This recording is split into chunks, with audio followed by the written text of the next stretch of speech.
இந்த பால் வந்து இங்க லெஃப்ட் இதுல பண்ணணும். ஐயோ எப்படிடா பண்றது? இப்போ வந்து நம்ம இன்ஜினியர் மாதிரி யோசிக்கணும். லெஃப்ட் சைடில் எதையாவது இப்படி வச்சோம்னா பால் இங்கே வரும்போது கண்டிப்பாக இது இடிக்கும். அதனால லெஃப்ட் சைடு வந்து ஃப்ரீயாக இருக்கணும்.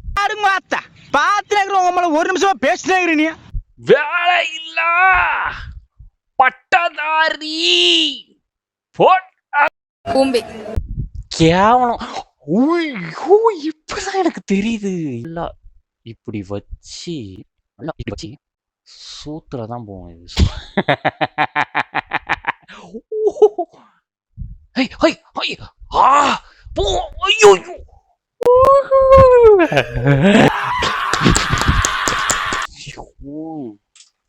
மூளையில வந்து ஒரு 3/4 கிலோ அறிவு புண்டா இருந்தா மத்த ஈஸியா ஜெயிச்சிருக்கலாம். ஏய் சப்ஸ்கிரைப் பண்ணுங்கடா, சும்மா பார்க்காதீங்கடா.